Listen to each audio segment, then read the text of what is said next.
90% of the dreams are just a release, releasing these desires in the night. The second type of dream could indicate many things if one is able to watch it, especially if something is concerned with your health. The third layer of dream is opening up of new areas of memory within you can be very painful. There is another kind of dream, tantra. It's just this, that you dream up something and slowly you bring it into reality.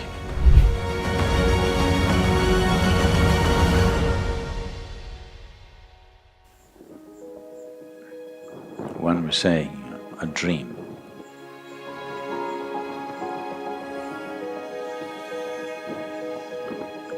There are different aspects of your mind.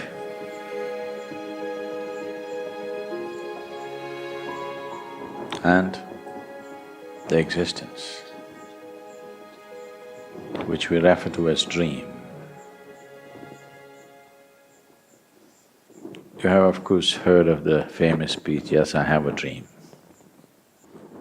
But now we're talking about dreams that you don't dream, but they happen to you. You do not arrive at it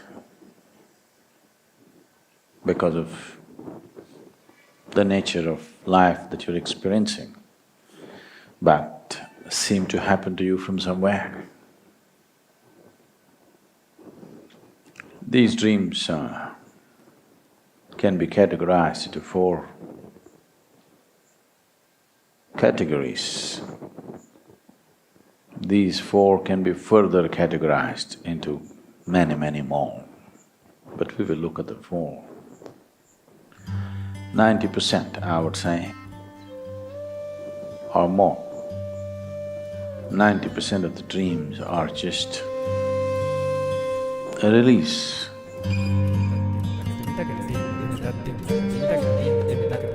When I say release, most human minds are made like this. They cannot help it. Whatever they recognize as good, beautiful, attractive, valuable, they cannot help desiring it. So the multiple desires that the mind generates through the day, most of the desires are not even conscious. It's simply happening because the mind is in that mode. If something is good, I must have it. So when it's in that mode, it keeps on desiring many, many, many things. It's your fortune that all those desires don't come true. If they come true, you will be in such a great mess. So, the dream works for you. Now, being in the Hatha Yoga program right now, after having woken up early in the morning and doing 4 hours of whatever sadhana and the study and everything, in the afternoon, when whether you would like to hit the sack or you would like a coffee or a tea, they will give you kollu soup. Now famous, kollu soup. So now, your mind thinks, oh, I wish I had some coffee to drink or tea to drink, something. Tonight, you see yourself in your dream. You're drinking a barrel of coffee. Or maybe you went to the ocean and Indian Ocean has become all coffee. I'm just saying a ridiculous example. But I'm saying dreams are an exaggeration of all the things that you desire. Or in other words, it's a release. In your dream you're fulfilled, drinking your coffee. Next day you can handle the day. Next day you can handle the kollu soup little more gracefully. Yes. If this release doesn't happen in your dream, now this can become a great frustration. This can become such a big compulsion within you. So dream is working for you in that sense. Releasing these desires in the night when you're fast to sleep, because the body is at rest. So there's a whole lot of energy available for the activity of the mind. Mind is using this time and energy to work itself out. 90% of the dreams fall under this category.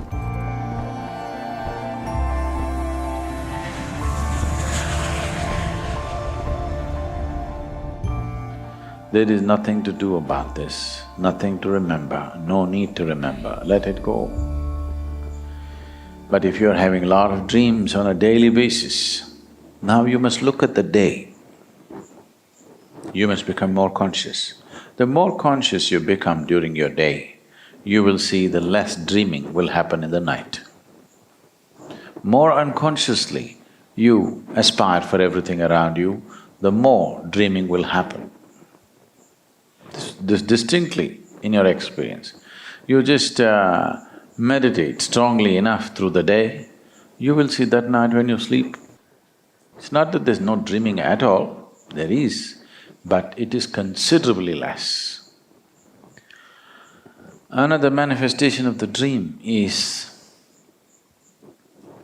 there is something called as prarabdha.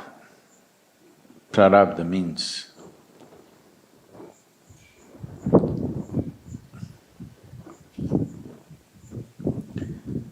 now, there is a vast accumulation of memory in the system. This is something that we refer to as the karmic structure or the karmic body. Karmic body is just memory body. A huge memory is there. If all that memory comes into play now in your life, your mind will break. For sure. It's too much memory for anybody to handle.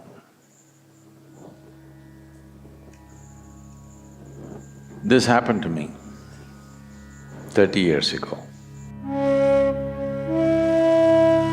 Suddenly, I had a huge experience and the next thing is memory that I cannot handle.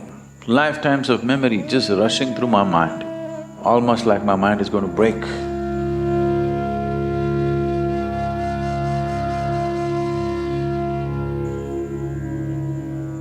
Because there was an immense experience, you can handle it.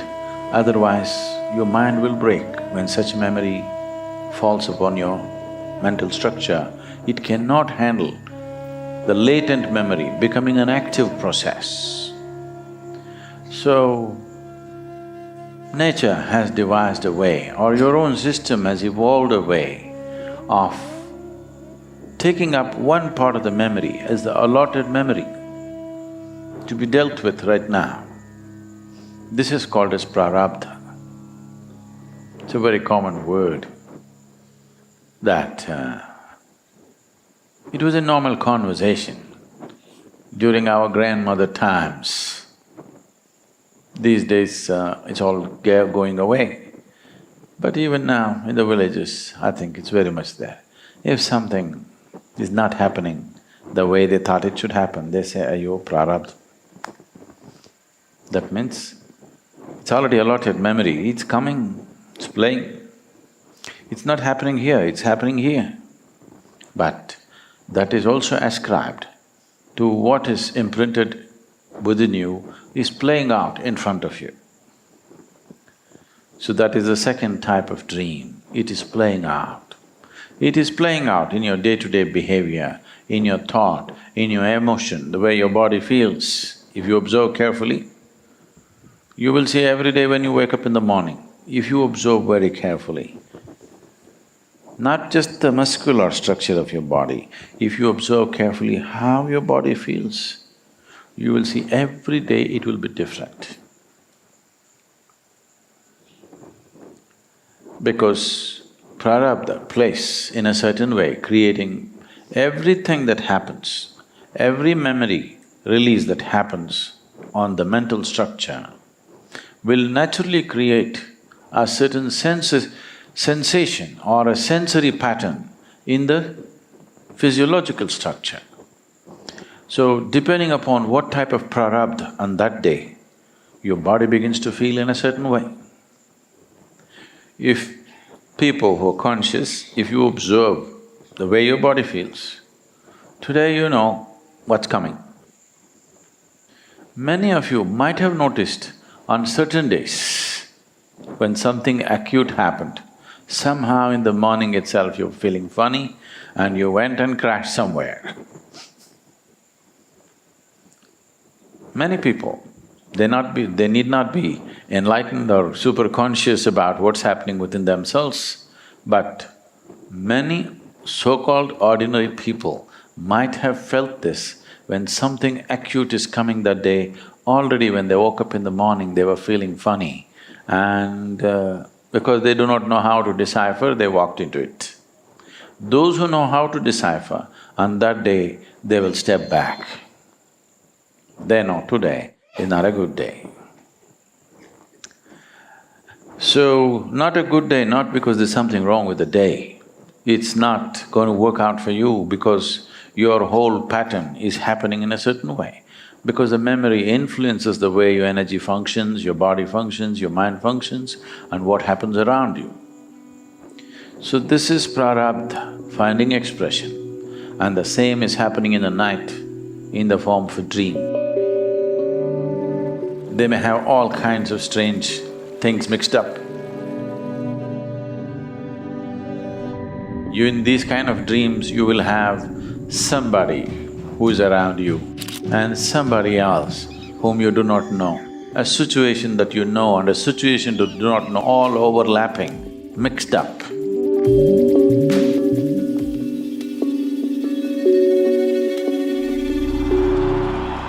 Many people would have noticed such dreams.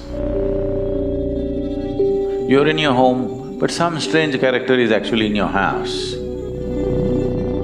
Or you're in some strange place, but your whole family is there.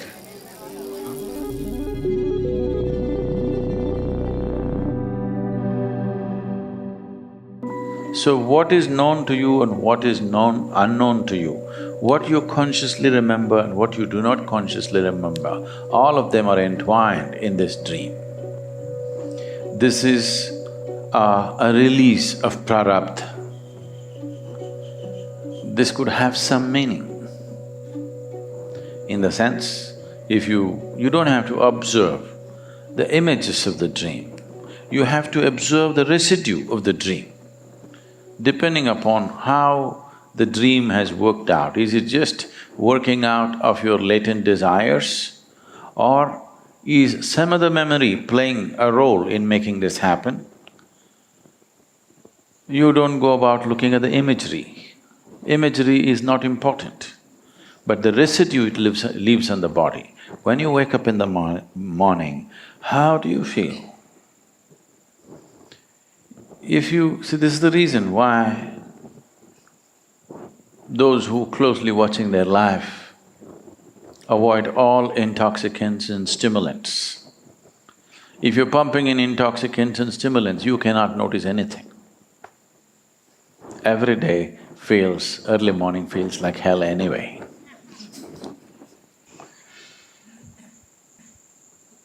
They have to work themselves out of it.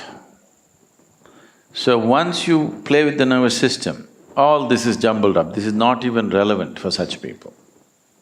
Once there are intoxicants and stimulants, it just won't work because your nervous system starts saying something else, which is of a completely different nature. The prarabdha, the second type of dream, that we talked about could indicate many things if one is able to watch it. Especially if something is concerned with your health or the possibility of destruction or damage to your body, prarabdha is a good place to watch. I never ever talk about dreams because there are a whole bunch of people who will go crazy imagining all kinds of things on a daily basis. I saw this in my dream, so this is going to happen today, tomorrow that's going to happen. Their imagination will run wild. Dreams will not happen in the night, throughout the day it'll start happening. So the third layer of dream is if you touch certain states of experience in your life. We could actually do a survey on this. Many of you might have found after you went through a powerful experience, let's say you were initiated into Shambhavi, or you went through a Bhava Spandana, or you went through a Samyama program, or you went through some other initiation process, the dream patterns seem to have changed after that.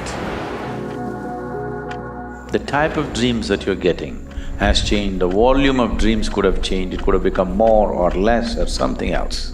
Some change could have happened after a powerful experience.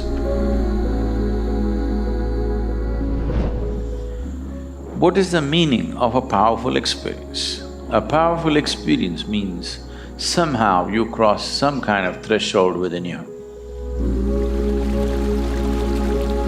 There are layers and layers of boundaries that one has set up within himself.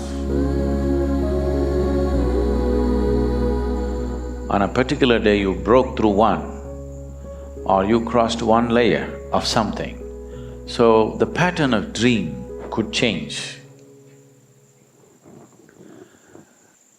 So what was not in play, that memory bank which was not in play, has begun to come into play, new release. I don't know if you understand. In India, every Friday they say new release, that means a new cinema is coming. So this is a new release. These can of worms were never there, suddenly new release.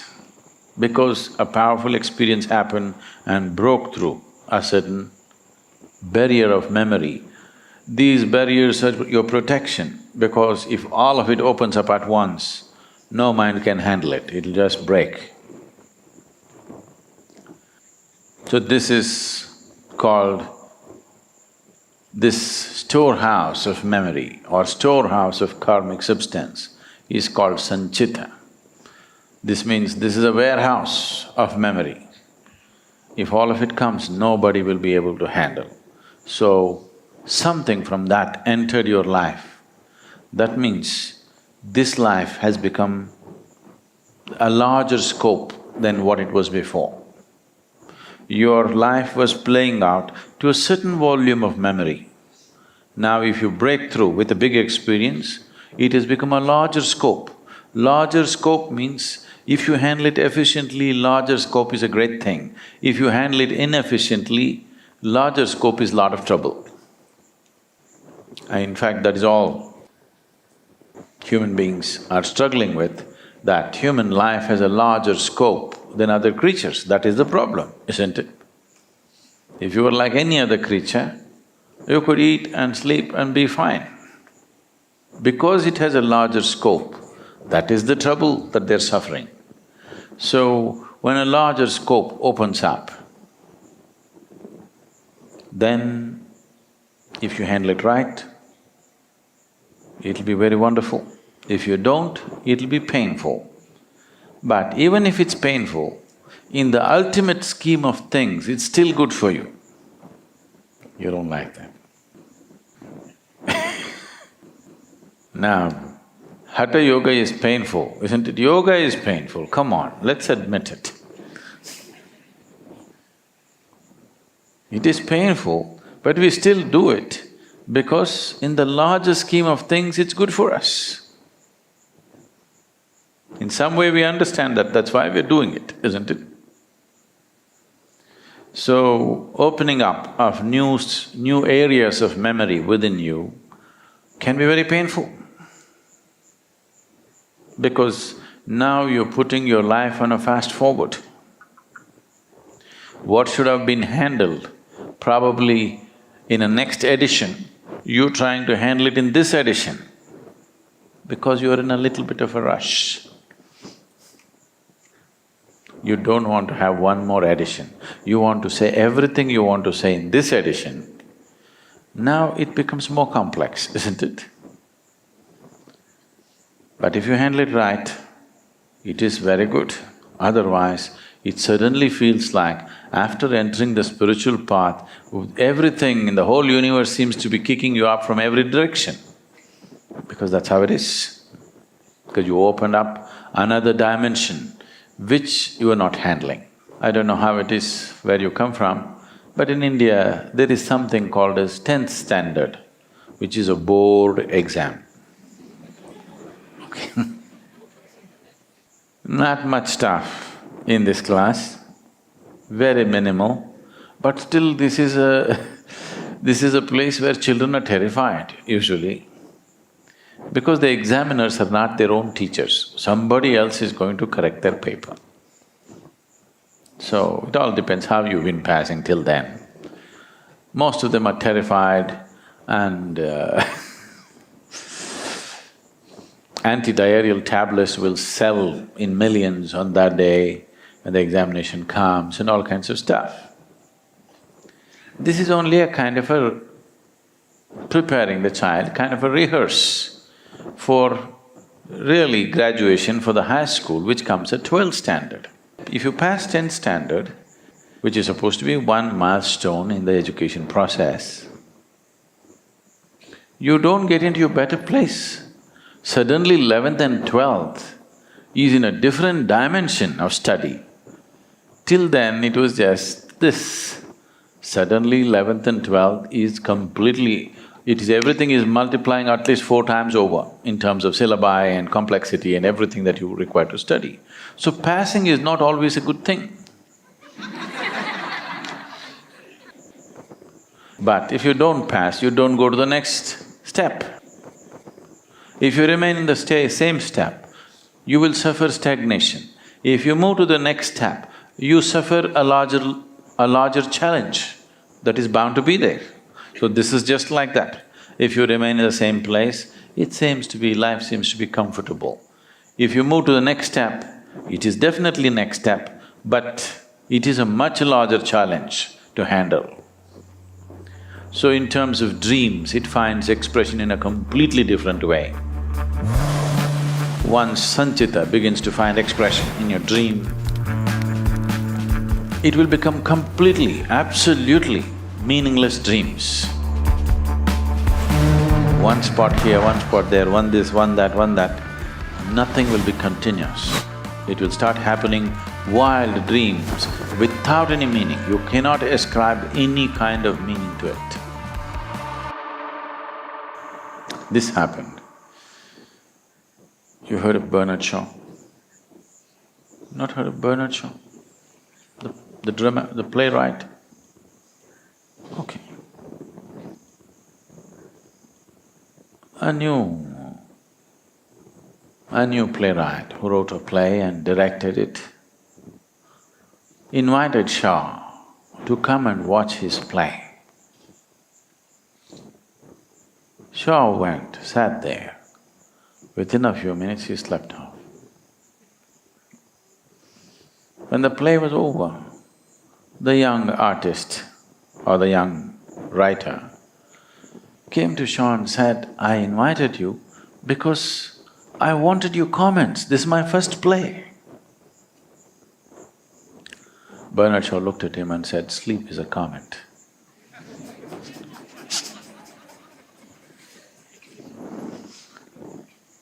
So you are not sleeping well or you're sleeping well, it is a commentary on your life.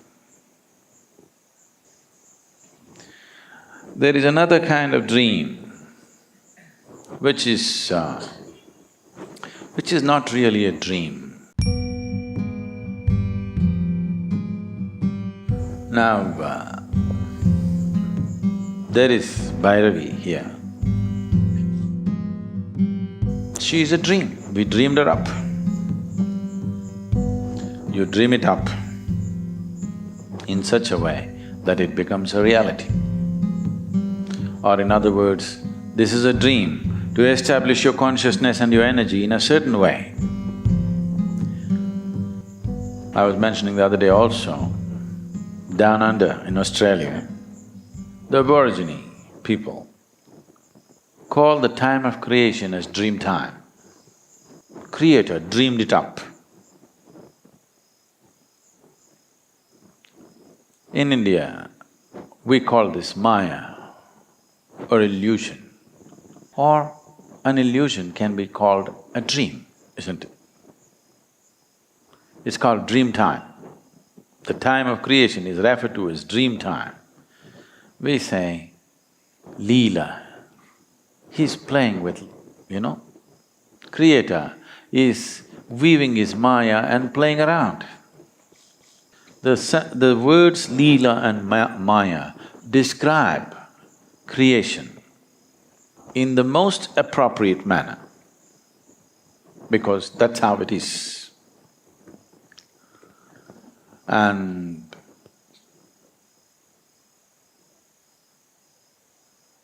the whole science of what we are referring to as Tantra is just this, that you dream up something and slowly you bring it into reality. First you create it here and slowly roll it out and it becomes a reality. All deities were made like this. For a particular purpose, they created it here and rolled it out, and it's as real as anything. In everybody's experience, not just if it's true only in your experience, it could still be a dream. When your dream becomes a living experience for everybody, that's reality, isn't it? Not because you're trying to influence them by suggestion, not because you're trying to hypnotize them with a powerful suggestion. You need not know anything. You walk into the Devi temple, it hits you in the face. You don't have to believe anything, because now she's reality. But just 2-3 years ago, she was just a dream.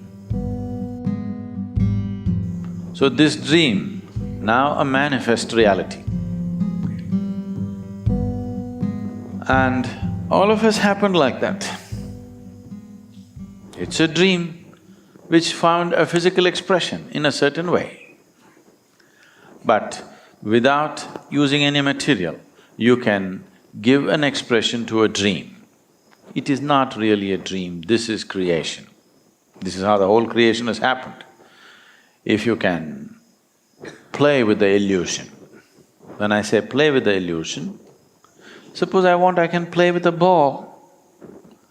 There is no ball, but I start playing. If we do this intensely enough, after some time, there will be a ball.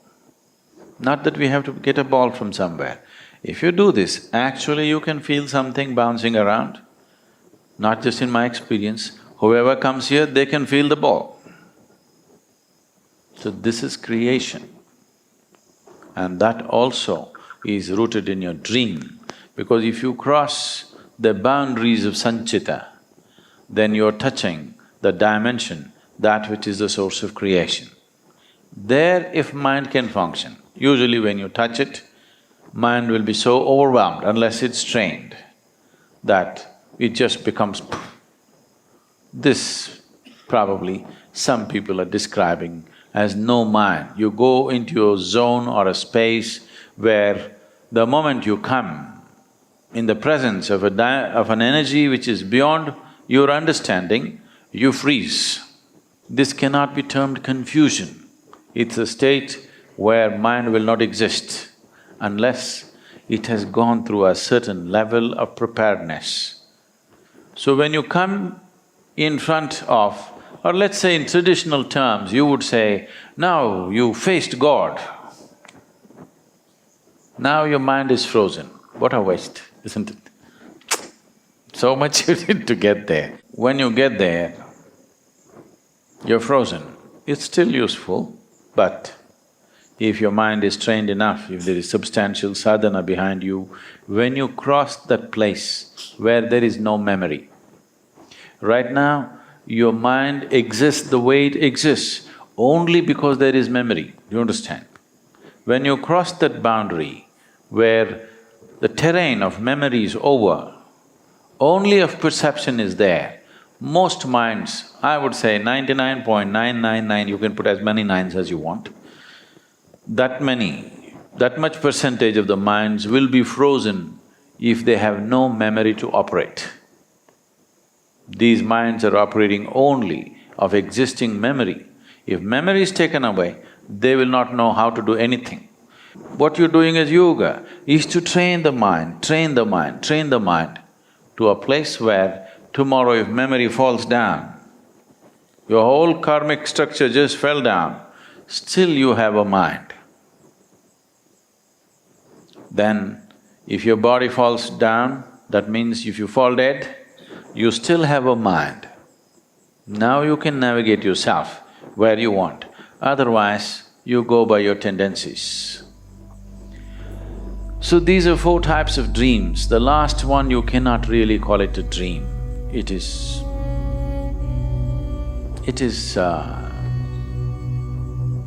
what to say? It is the other bank. It is not this bank, it is the other bank of existence. So, one thing that I must tell you as advice is, whatever the dream, learn to ignore it. Because if you start looking for meanings in dream, you will lose meaning for your life. You will become hallucinatory.